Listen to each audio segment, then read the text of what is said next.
경제브리핑 불편한 진실이 여러분의 확실한 두통 치료제가 되어드리겠습니다. 경제 뉴스가 연예 뉴스처럼 쉽게 들리는 그날까지. 경제브리핑 불편한 진실. 경제브리핑 불편한 진실 2월 11일 순서 시작하겠습니다. 경불진이 자랑하는 특급 용병 문자당과 콩가루 연합을 이끌고 계신 정호희 대표님 모셨습니다. 네, 안녕하세요. 정호희입니다. 그런데 예. 제가 특급이 맞긴 맞습니까? 특급 용병 맞죠. 근데 저희가 연봉을 특급만큼 못 드려가지고 좀 아쉬운 점은 있죠. 새해도 됐는데 협상 좀 합시다. 아니 한때 FA 선언하신다고 해가지고 저희가 화들짝 놀랐어요. 그게 또 FA였었군요. 그렇죠. 네. 다행스럽게도 저희랑 협상이 잘 돼서 계속 하시기로 했는데 저희는 이거 어떻게 하지? 특급 용병을 또 어디서 찾아오나 막 이 걱정을 했었거든요. 이게 또 그렇게 연결되는군요. 제가 사실은 이번 설 때까지만 방송을 하고 조금만 쉬겠다라고 말씀을 드렸더니 그걸 그렇게 받아들이셨군요. 그러니까요. 저희는 이거 큰일 났다 막 이렇게 걱정을 많이 했거든요.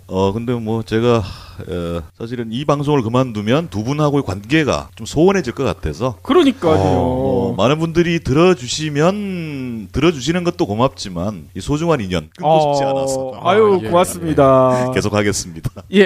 너무나 고맙습니다. 근데 연봉을 못 드리는데 이거 어찌하죠? 저는 뭐 생각지도 못한 연봉 가만히 있어. 계산기 좀 두들겨봐야 되겠습니다. 노동 얘기했지 않습니까? 필요한 노동력은 상품이 맞습니다. 그렇죠. 계약합시다. 예.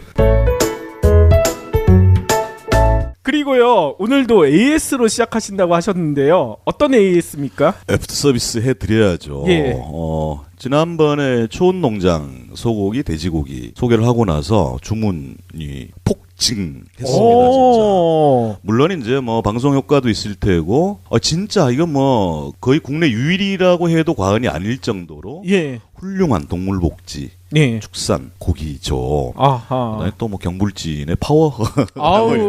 고맙습니다.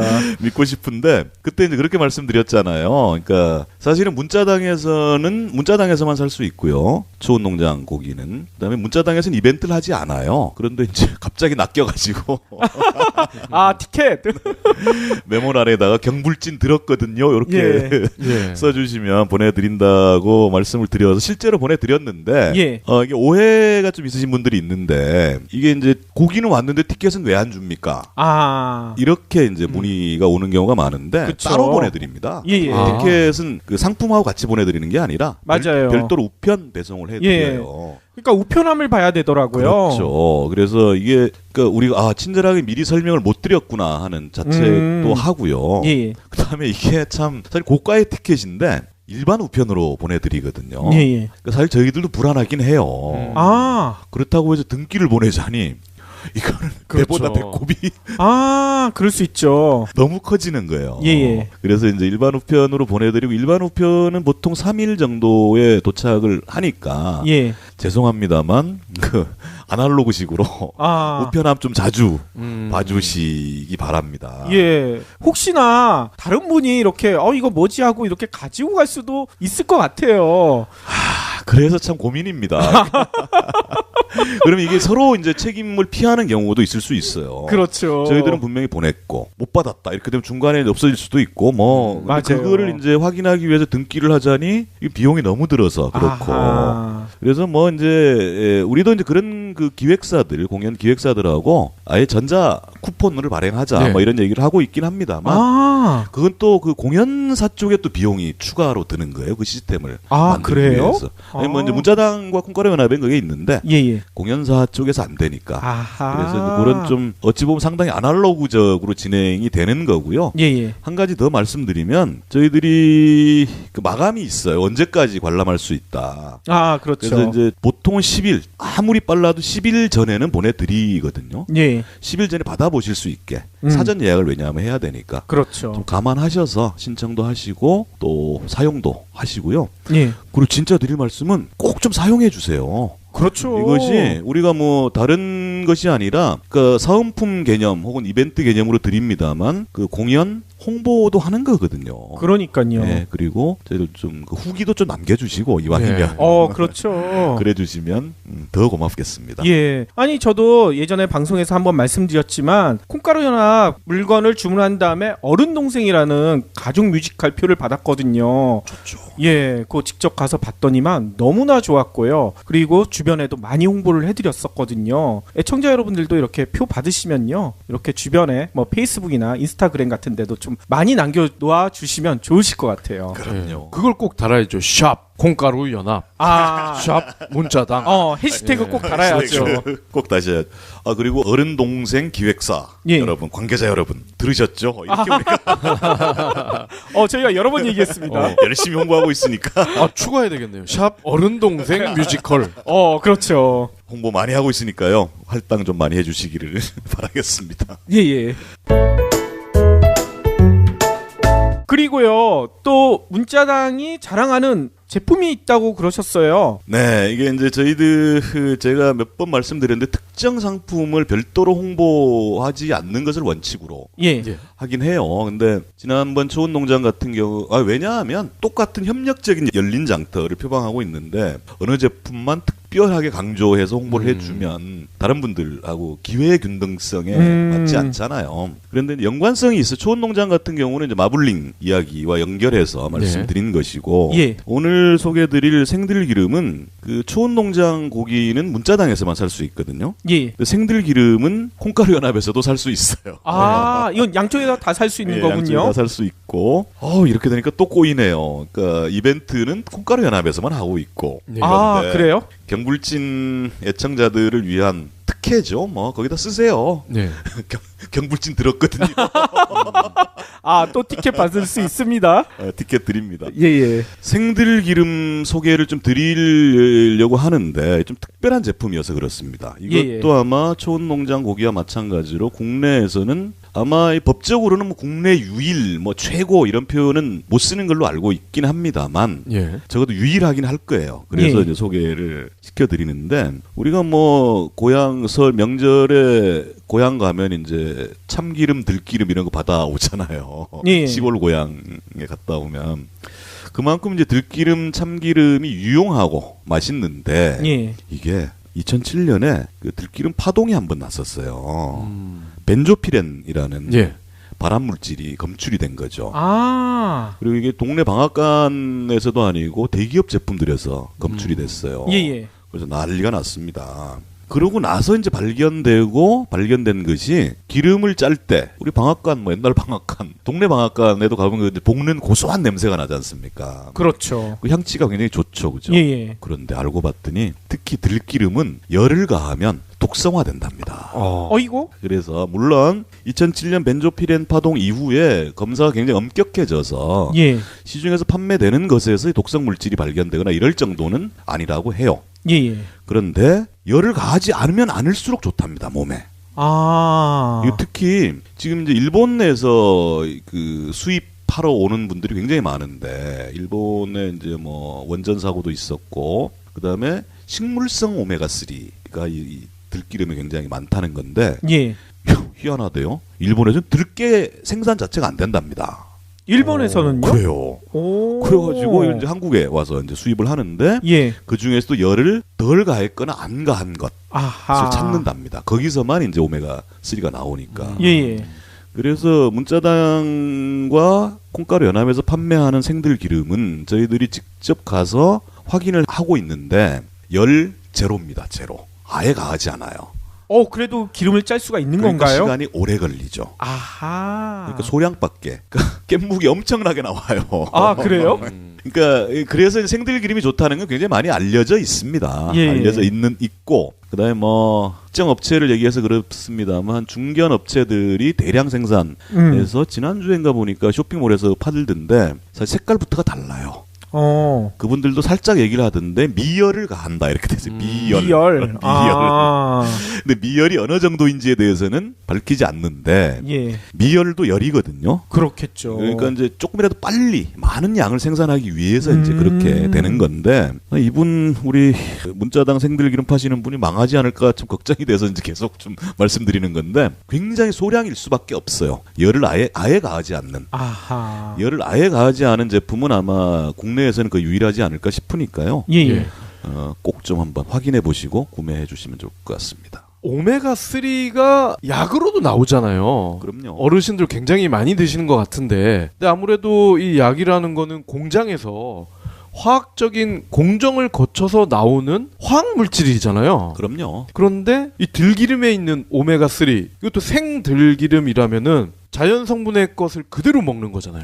그러니까 뭐 진짜 거의 아무것도 가공하지 않은 거죠. 예. 예. 그리고 실제로 이제 뭐 이러저런 제한도 있대요. 그러니까 뭐 제약회사나 이런 데서 대량 공급을 해라. 그러면 이제 캡슐화. 왜냐하면 지금 화학적으로 생산하는 오메가3보다 훨씬 높은 예. 순도 높은 오메가3가 포함되어 있으니까. 예. 근데 두 가지 이유로 그 거부를 한 이유가 이게 대량 생산할 수가 없다. 아. 대량 생산에 욕심을 내는 순간 미열이든 초미열이든 예. 극초미열이든 열을 가하게 되는 것이고 그렇죠. 그렇게 되면 이 손상된다. 아. 그리고 이제 캡슐 역시 또 공정이잖아요. 공장식 공정이지 않습니까? 예. 그 과정에서 손상되지 말라는 보장이 없다. 아하.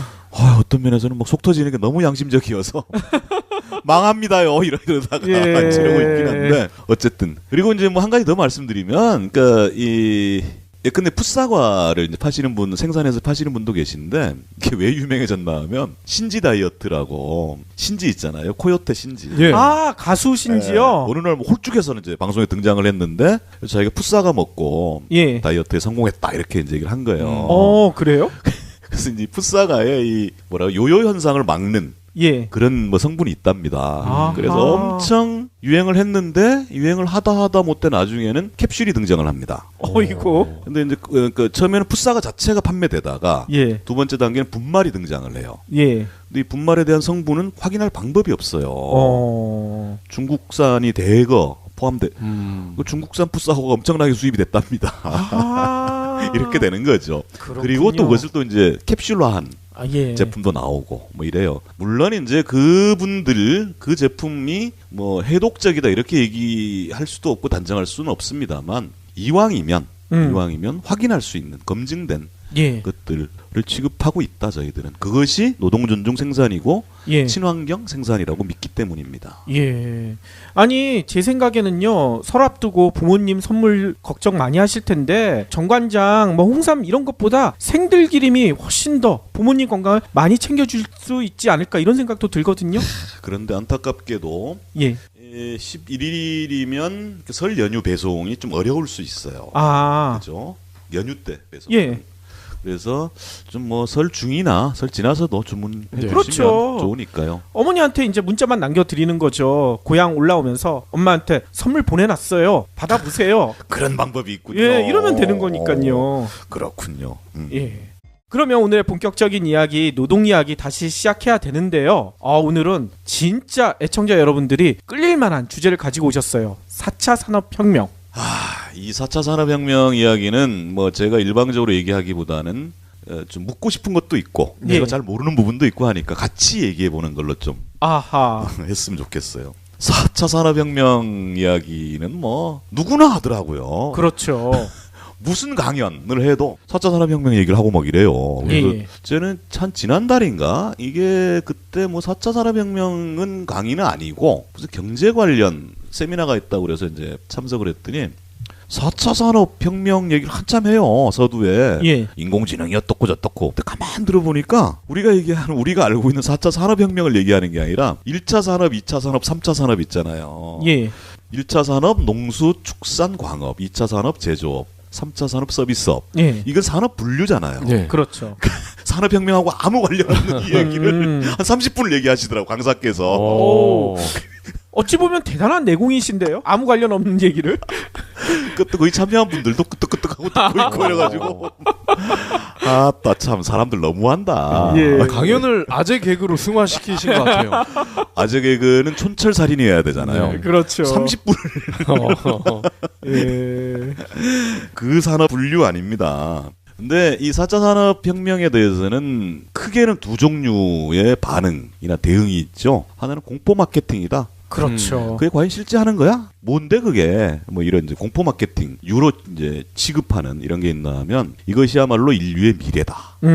유토피아든 디스토피아든 뭐 이런 것들이 있는데 일단 뭐 흔히 얘기하는 개념적인 제가 이제 오늘 알쓸신노 10번째 예. 알아두면 쓸모 있는 신나는 노동 이야기의 10번째로 이제 드디어 4차 산업혁명, 플랫폼 노동, 뭐 인공지능 뭐 이런 얘기를 근데 사실 뭐 이게 제가 이제 이 분야의 전문이라고 할 수는 없으나 노동이라는 관점, 노동의 눈으로 세상을 보고 4차 산업혁명이라는 현상을 볼 때는 어떨 것인가 하는 이야기를 좀 해보고 싶은데 것이죠. 예. 개념부터 살펴볼까요? 이건 뭐 다 아는 이야기였습니다만 짧게 4차 산업혁명, 네 번째 산업혁명이라는 뜻이지 않습니까? 그렇죠. 1차 산업혁명, 뭐 지지난 시간에 꽤 많이 얘기했습니다. 18세기, 19세기. 예, 사실 증기기관이 도입되면서 자연력, 충력이 아닌 기계화된 동력을 만들어내는 혁명 맞죠? 이건 진짜 인류사적 혁명인 것이고요. 2차 산업혁명이 이제 전기 모터, 대공 철강 산업들이 발전하게 되는 이게 2차 산업. 3차 산업은 이제 디지털 혁명이죠. 정보화 그렇죠. 혁명.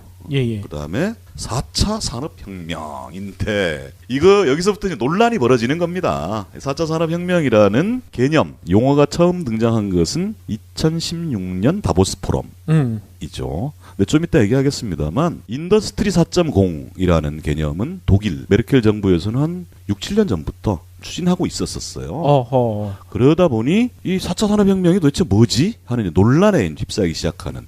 그래서 융합혁명이다. 뭐 이런 얘기도 하잖아요. 예. 박 PD가 정의하자면 4차 산업혁명은 뭔가요? 저는 탈노동이라고 생각합니다. 탈노동. 예. 어떤 의미에서? 1, 2, 3차까지는 그래도 인간의 노동에 의해서 상당 부분 좌지우지가 됐다면은 4차 산업혁명부터는 이제는 인간이 노동을 하지 않아도 된다. 저는 그게 핵심이라고 보거든요. 노동을 아예 하지 않아도 될 것이다. 예. 그렇죠. 그런가요? 좀 논의를 해봅시다. 예. PD님 어떻게 보세요? 저는 그게 생각나더라고요. 그 프로스텟이 중에 가지 않은 길 있잖아요. 네네네. 저희가 4차 산업혁명 아직 그려지지 않은 미래인데 저희가 어느 길로 갈지는 아직 정해지지 않고 저희가 어떻게 하느냐에 따라서 그 정의가 다시 달라질 수도 있지 않을까 이런 생각을 하고 있거든요. 그런 것 같아요. 지난 시간에 제가 이제 노동의 정의, 속성, 인간 노동이죠. 인간에게만 고유한 특권일 수도 있고 속성이기도 하고 존엄성이기도 하다. 동물은 노동하지 않는다. 그죠? 사람만 동물과 구분짓기 위한. 근데 탈노동 시대가 진짜 된다면 그럼 인간은 뭐지? 뭐지? 뭐 이런 이제 근본적인 사실은 맞습니다. 근본적인 질문을 해야 되는 시기. 그렇죠. 그러니까 된 것이에요. 그래서 이게 근데 이제 비즈니스적으로만 치면 이렇게 되죠. 생산과 서비스를 디지털화한다. 이런 거잖아요. 그래서 이미 좀 일반화된 개념은 크라우드 워커라는 개념을 씁니다. 그러니까 노동 통제가 탈노동의 측면도 있지만 노동 통제가 극도로 세밀화되는 과정이 벌어지는 거예요. 예를 들어 플랫폼 노동, 그다음에 클라우드 노동, 클라우드 워킹 중에 그다음에 소비자도 대단히 또 놀라운 변화들이 생기는 겁니다. 이건 이제 일반화된 개념은 아닌데 저는 이제 그 불가지 노동이라는 개념을 제가 만든 개념인데 용어인데 뭐냐면 자기도 모르는 사이에 노동을 하게 되는 그런 거 꽤 많아요. 그렇죠. 그림자 노동이라고 보통 표현도 하더라고요. 조금 뭐 다를 수는 있겠. 예를 들어 이제 IT 쪽에서의 그 불가지 노동이라 하면 근데 리캡차 같은 거 있잖아요. 리캡차가 이제 그 로봇 당신은 로봇입니까? 이래가지고 뭐 그렇죠. 번호판이 있는 걸 체크해 주세요. 뭐 이런 거 있잖아요. 그다음에 이제 그 고대 글씨 이런 걸 가지고 이제 사람이 직접 쓰게 하는. 맞아요. 이게 이제 리캡차. 그 리캡차인데 이 뒤에 보이지 않는 노동이 숨어 있는 겁니다. 예를 들어 고문서 해독하는 거잖아요. 그걸 해주고 있는 거야 자기가. 맞아요. 참여하는 사람들이. 그것도 수억 명이. 그러면 엄청난 빅데이터들이 모여지는 거 아닙니까? 그렇죠. 그리고 실제 생산물도 만들어지는 거예요. 고문서 해독, 중세 필사본을 해독하는 작업들을 자기도 모르는 사이에. 예. 예, 근데 1이나 2 아라비아 숫자 필기체를 만들어준 거죠, 우리가. 확인해 그렇죠. 주는 이런 작업들을 하게 되는 거고. 넷플릭스 같은 경우 이런 거 아닙니까? 넷플릭스가 영화 서비스 같지만 영화 서비스 맞죠. 근데 거기서 사람들의 감성을 다 뽑아내는 겁니다. 어느 장면에서 어떤 연령대가 어느 지역에 어떤 연령대 어떤 직업을 가진 사람이 가장 반응이 좋았다. 이거를 짜맞추면 다음에 만들 작품에서는 그 모두를 충족시키는 걸 만들어내는 거죠. 그렇죠. 심지어 페이스북은 안 그렇습니까? 문득문득 놀라지 않아요? 어. 나보다 나를 더 잘 아는 페이스북. 맞아요. 이 자식들이 뭐지?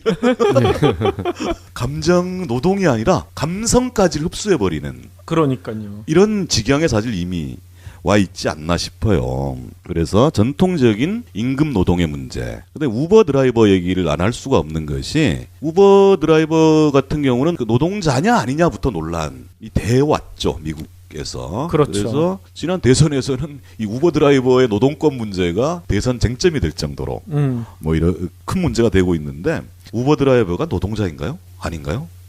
우리 사회로 치면 특수고용 노동자입니다. 예. 그래서 이제 미국 대부분의 주에서는 노동자로 인정을 해요. 근데 좀 웃기는 게 차량 소유주고 또 자기의 의지에 의해서 수입을 내는데 예. 이거를 이제 디지털 특수고용 노동자라고 우리는 표현을 합니다. 노동자 네. 맞고요. 그 부스러기 이윤을 위해서 가외 노동을 하게 되는 그렇죠. 점점 더 강화되는 겁니다. 예. 심지어 자기도 모르는 사이에 노동을 하고 있는 그 이유는 누가 가지고 가나? 거기서 창출된 가치는 누가 가지고 가나? 이런 거죠.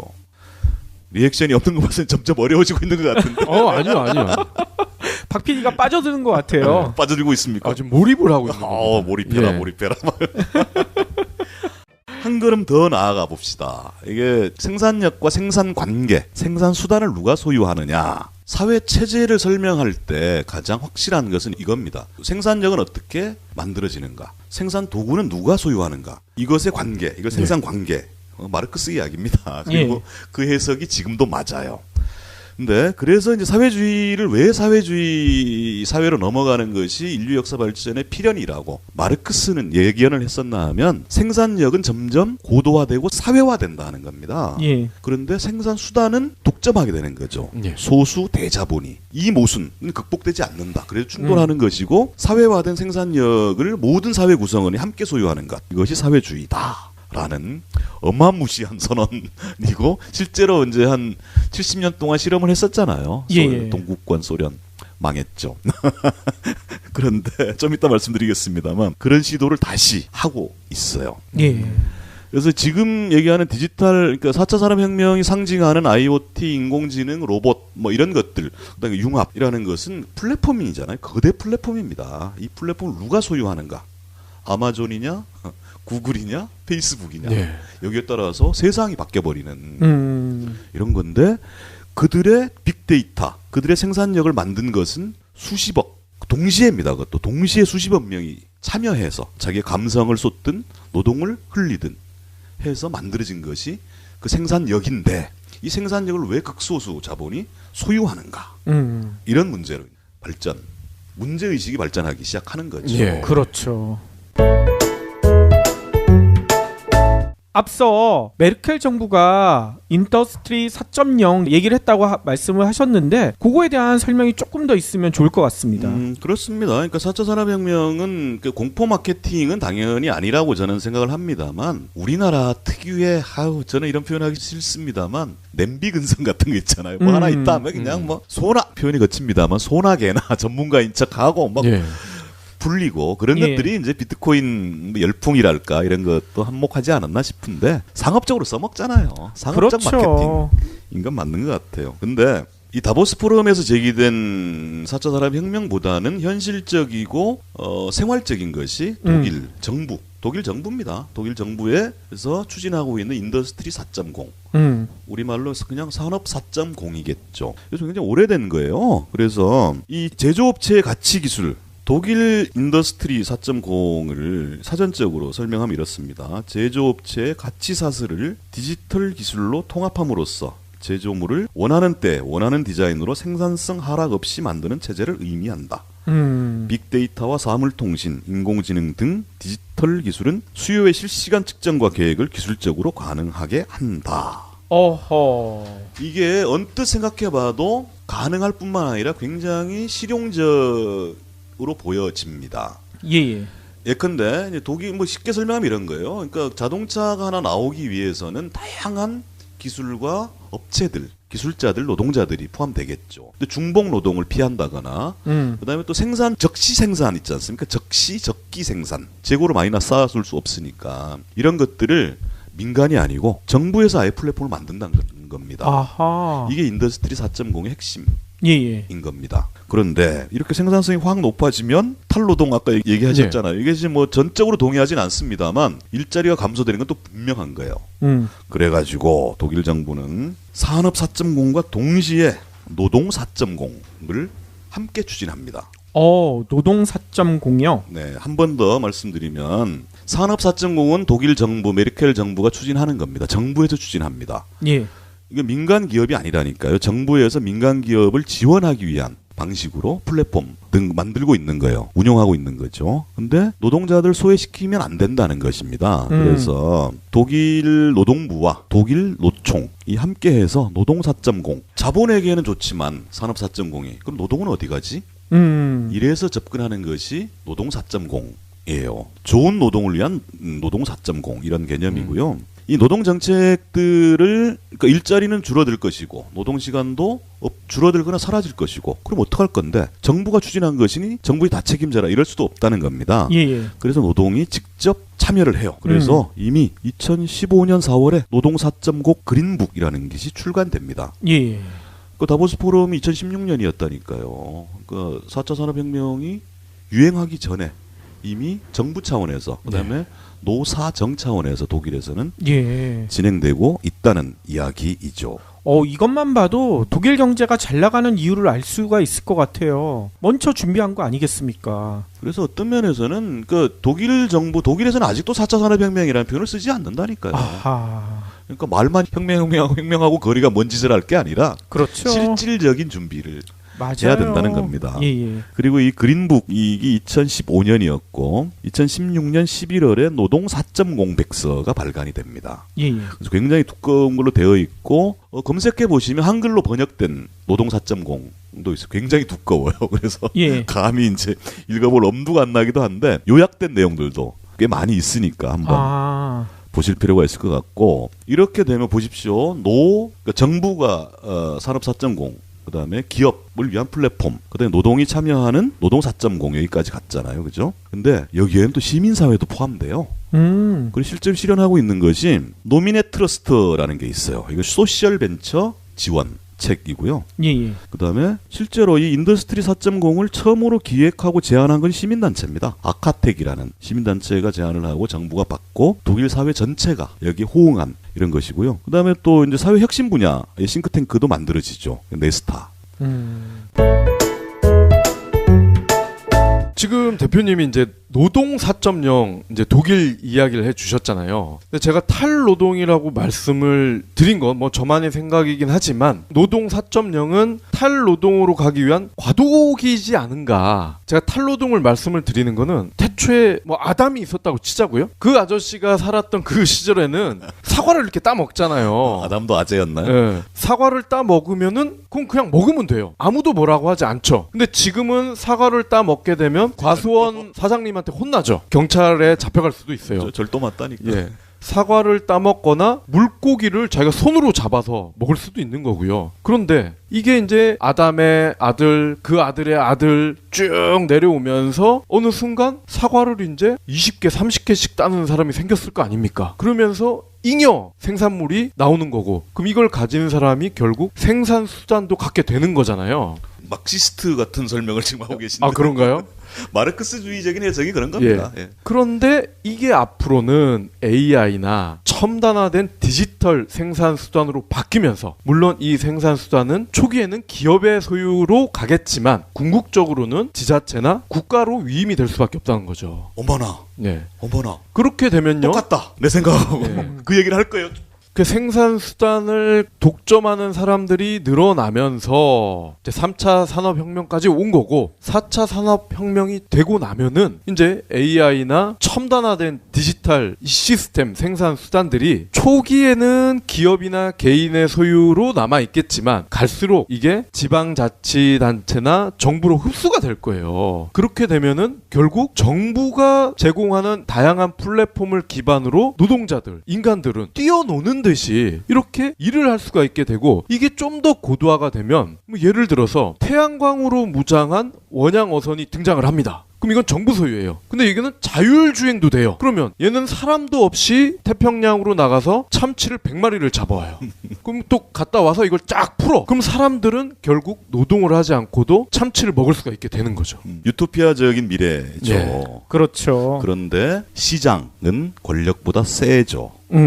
항상 그래오지 않았나요? 네. 정부 정책보다 한 발짝, 한 10발짝 좀 빠르더라고요. 예. 그래서 이런 기술 변화와 발전을 주도하는 것도 시장이고 자본이죠, 결국은. 그리고 거기서 이윤을 가장 어떻게 하면 이윤을 쥐어짤 것인가. 예. 이거 시장이기 때문에 정부와 시장, 정부와 자본의 관계 이걸 여하이 통제해내느냐 하는 것도 이른바 이제 4차 산업혁명 시대의 중요한 과제일 수는 있겠죠. 예. 그러니까 그 이윤을 독점하려는, 과점하려는 그 특정 이익단체들이 문제인데 아담의 시절로 돌아갈 수만 있다면 그때는 이윤단체 이런 게 없잖아요. 그 시절로 돌아갈 수 있을 정도로만 점점 불안해지는데 네. 무슨 얘기를 할지. 그래서요. 이 고도화가 된다면은 사람들 진짜 동물처럼 태어나는 그 순간 먹고 사는데 걱정 없고 일평생을 즐기면서 갈 수가 있게 되는 그런 시절이 오는 게 이론상으로는 이제 4차 산업혁명 시대의 궁극적인 목표가 될 수가 있다는 거죠. 이런 거죠. 저도 이제 말려들었네요.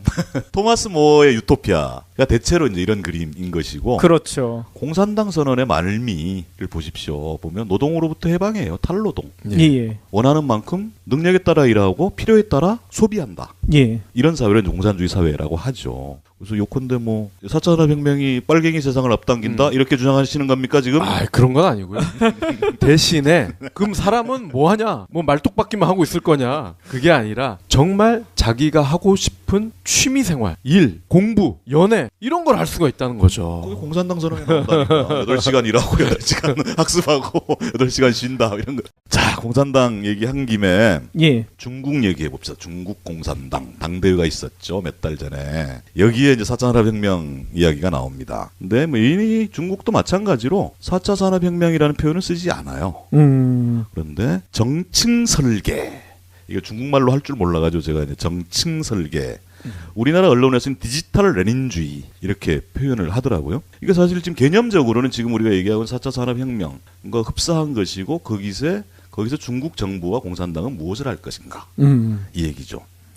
뭐 중국이 사회주의 계획 경제가 맞긴 맞아. 뭐 이런 논란도 있습니다만 어쨌든 시진핑 사상이 당헌에 등장할 정도로 막강 권력자인 시진핑이 직접 한 이야기니까 한번 살펴봅시다. 이게 그 디지털 레닌주의 혹은 정층 설계라고 하는 것은 중앙 집권적 계획 경제 중심의 레닌주의, 신경제 계획, 신계획 경제라는 겁니다. 이 신계획 경제의 핵심을 살펴보면 장기 국가 발전 전략으로 삼는다는 거예요. 그래서 신계획 경제라 함은 인공지능, 빅데이터 및 사물통신 등 디지털 기술에 의해 수요를 판단하고 공급하는 경제 체제를 의미한다. 앞에서 말씀드린 독일 산업 4.0하고 거의 비슷한 이야기죠. 예. 그렇죠? 수요 예측, 그러니까 예측된 수요에 맞는 공급. 이것이야말로 그 사회주의적 계획 경제에 딱 맞는 이런 거거든요. 그렇죠. 그래서 이 디지털 레닌주의라고 표현을 하는 것 같아요. 예. 그다음에 기술적으로 가능하다. 위성 등장합니다. 위성이나 드론 등을 통해 농산물 재배 현황을 파악하고 다음에 재배할 농산물을 결정할 수 있다. 이것이 이제 중국이 가지는 기술, 그다음에 미래 기술도 충분히 가능하다 이렇게 보는 것이고요. 근데 여기서 이 지점을 참 복잡하게 보고 있던데 이 신계획 경제는 1, 2차 산업에 국한한다. 서비스 산업은 제외한다는 거예요. 예. 이게 이제 중국식 그 시장 사회주의인가 뭐 그런 것 때문에 이제 아마 이렇게 하지 않나 싶은데 그래서 근데 이제 문제는 이 정층 설계 혹은 디지털 레닌주의가 가지는 장점과 단점 극명하게 갈라집니다. 복잡한 복합성 이론, 뭐 복잡성 이론 이런 복잡계 예. 이론 이런 거 있잖아요. 카오스 이론. 예, 저는 뭐 내용적으로는 잘 모르는데 예측 가능한 변수들이 너무 많다 보니까 이것이 예. 정돈이 안 되는. 근데 이것이 인공지능, 플랫폼, 사물 인터넷으로 극복 가능하다고 보는 것이 정층 설계, 중앙 집권적 시장 경제, 계획 경제 가능하다고 보는 것이고. 그렇죠. 그런데 또 다른 면에서는 그렇게 만들어 놓은들 그런 복잡성 더 증가할 뿐이다.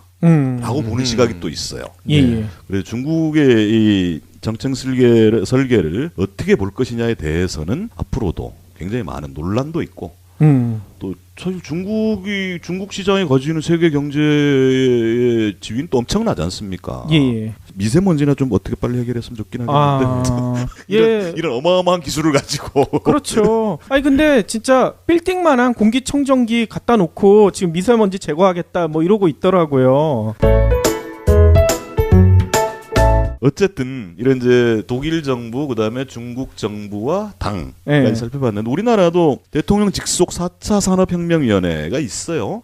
있죠. 네, 근데 이제 자문기구 정도인 것 같은데 이름을 꼭 이렇게 4차 산업혁명위원회 이렇게 붙여야 될 것이냐 하는 뭐 좀 아쉬움은 있으나 어쨌든 그 변화될 미래 혹은 이미 와 있는 미래에 대한 대응 그것을 정부 차원뿐만 아니라 또 시장에 맡길 것이 아니라 노동자와 시민들이 함께 참여하는 이런 방식으로 가는 것이 예, 예. 가장 바람직하지 않겠느냐라는 말씀을 좀 드리고 싶은 것이죠. 그래서 한국의 노동계도 4차 산업혁명에 상당히 관심이 있고요. 예. 그래서 이제 이러저러한 노력들을 해요. 그래서 지난 이제 국회 차원에서도 뭐 4차 산업혁명 시대 대비 한 이해 당사자들과 함께 의논하겠다 해놓고는 정작 노동계에는 아무 얘기도 안 한 거예요.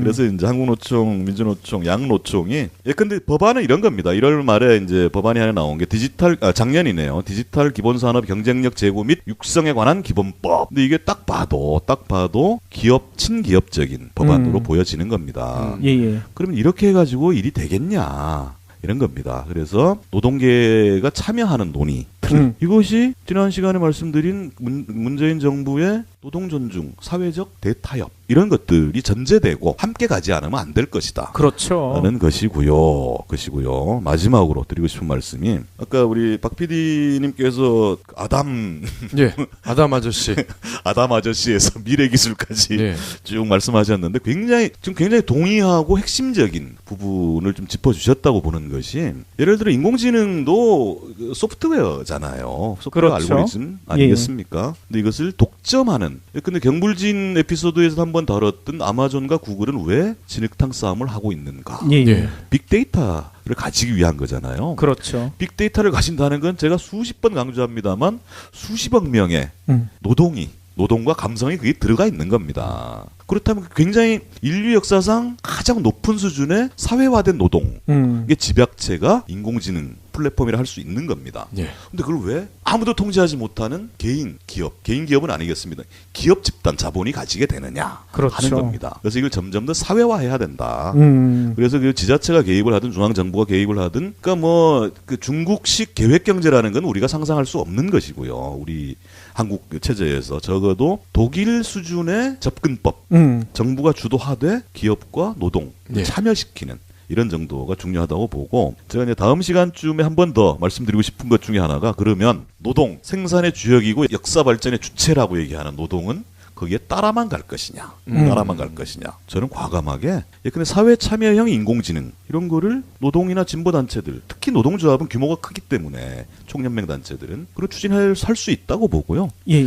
디지털 특고라고 얘기를 합니다만 굉장히 초보적인 수준이지만 대리운전 기사, 퀵서비스 노동자들이 있어요. 법적으로도 노동자를 취급받지 못하고 있는데 그들을 조직할 뿐만 아니라 오토 플랫폼을 노조 혹은 연맹, 총연맹이 직접 운영할 수도 있다. 그렇죠. 예컨대 지금 뭐 더 자세한 이야기는 다음 시간에 하도록 하고 그 수수료가 최소 20%에서 40%까지 갑니다. 예, 예.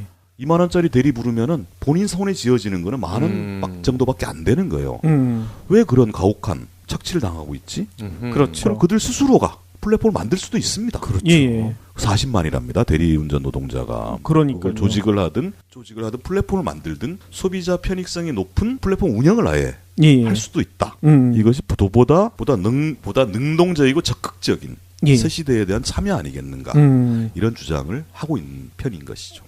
다음 시간 굉장히 재밌겠는데요. 어마무시한 비즈니스 예. 플랜을 한번 던져보겠습니다. 카카오 택시 같은 플랫폼을 이제 노동자들이 직접 운영을 한다. 그런 말씀이시잖아요. 너무 빠르게 간파를 하셔가지고 예. 사실은 카카오 택시는 물론 거기서 나오는 빅데이터 또 카카오 페이 수익 뭐 이런 것들이 있겠습니다만 카카오 택시는 무료 서비스입니다. 그죠? 드라이버에게도 무료고 소비자에게도 무료인 서비스예요. 그렇죠. 이런 서비스를 독일이라면 네.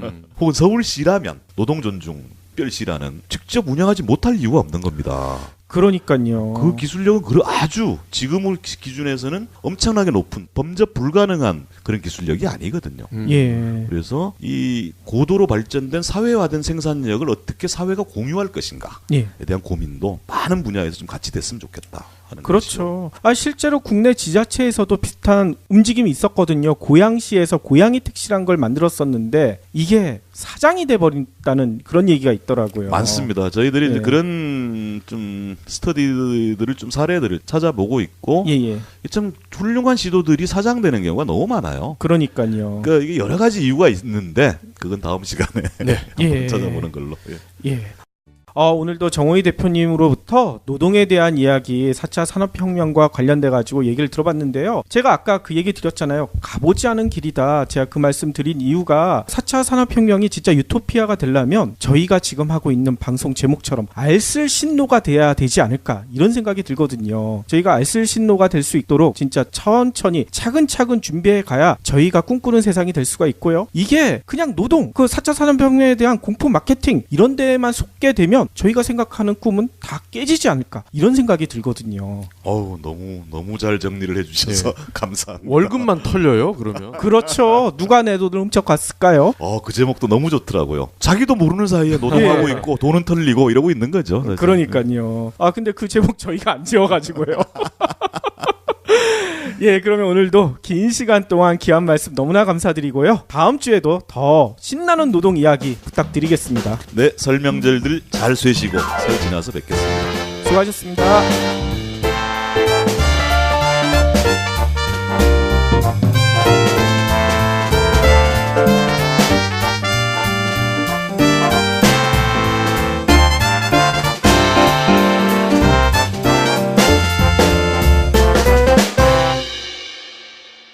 경제브리핑 불편한 진실 완주해 주셔서 감사합니다.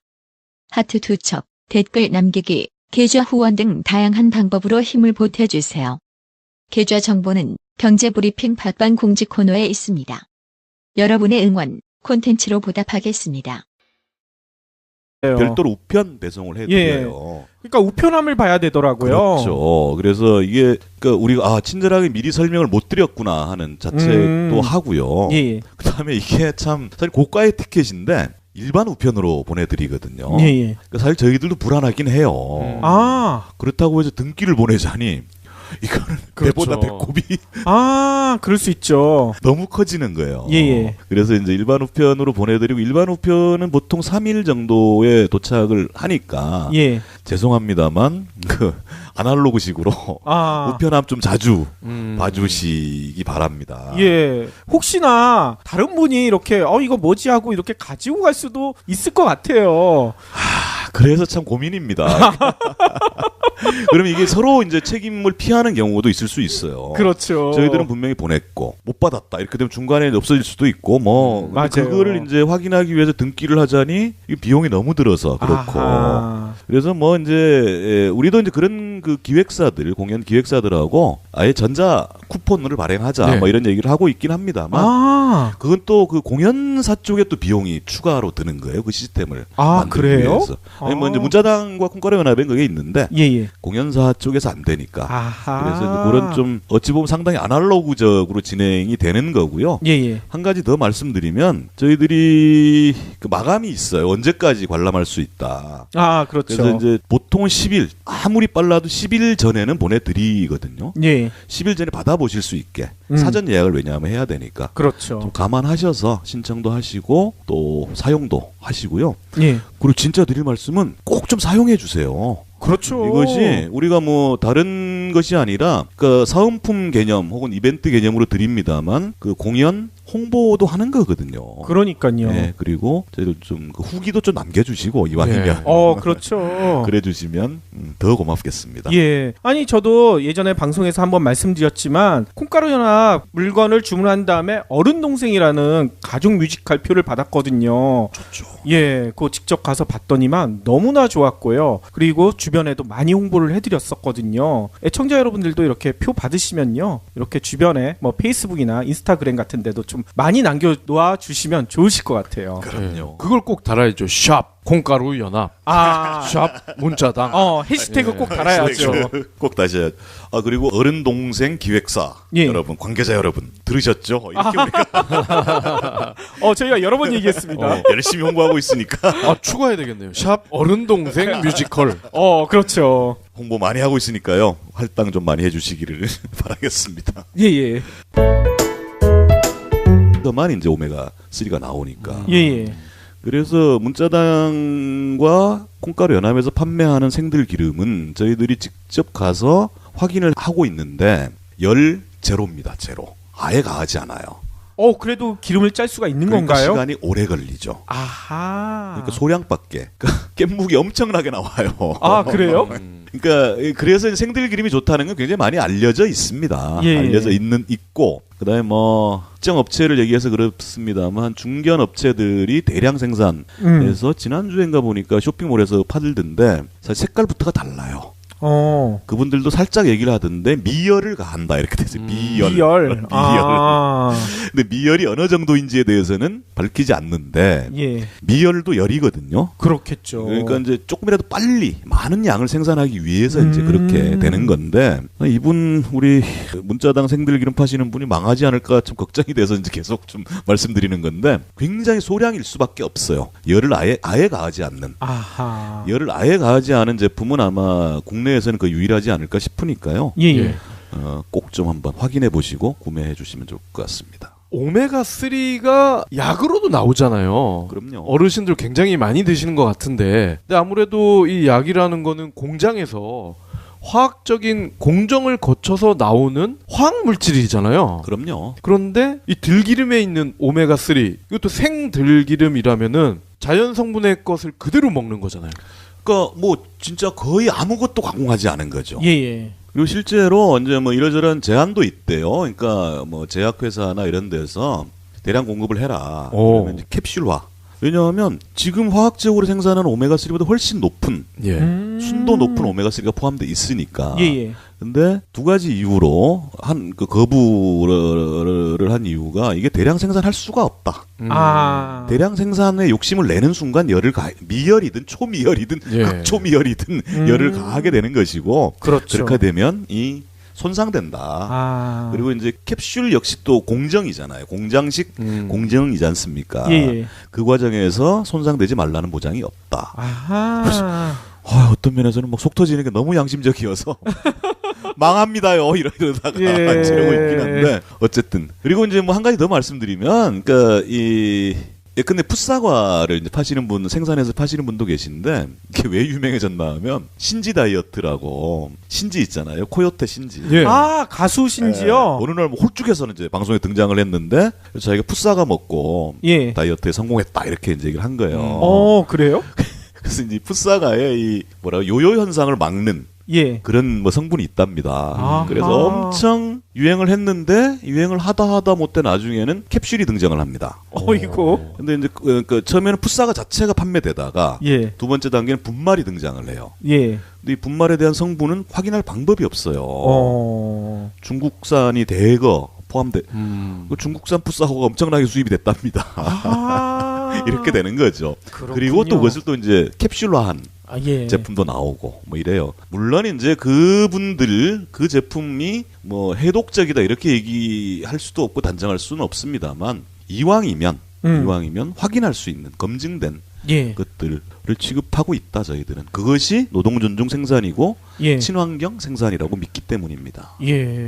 아니 제 생각에는요, 설 앞두고 부모님 선물 걱정 많이 하실 텐데 정관장 뭐 홍삼 이런 것보다 생들기름이 훨씬 더 부모님 건강을 많이 챙겨줄 수 있지 않을까 이런 생각도 들거든요. 그런데 안타깝게도 11일이면 설 연휴 배송이 좀 어려울 수 있어요. 아, 그죠? 연휴 때 배송. 예. 그래서 좀 뭐 설 중이나 설 지나서도 주문해 주시면 그렇죠. 좋으니까요. 어머니한테 이제 문자만 남겨드리는 거죠. 고향 올라오면서 엄마한테 선물 보내놨어요. 받아보세요. 그런 방법이 있군요. 예, 이러면 되는 거니까요. 그렇군요. 예. 그러면 오늘의 본격적인 이야기, 노동 이야기 다시 시작해야 되는데요. 오늘은 진짜 애청자 여러분들이 끌릴 만한 주제를 가지고 오셨어요. 4차 산업혁명.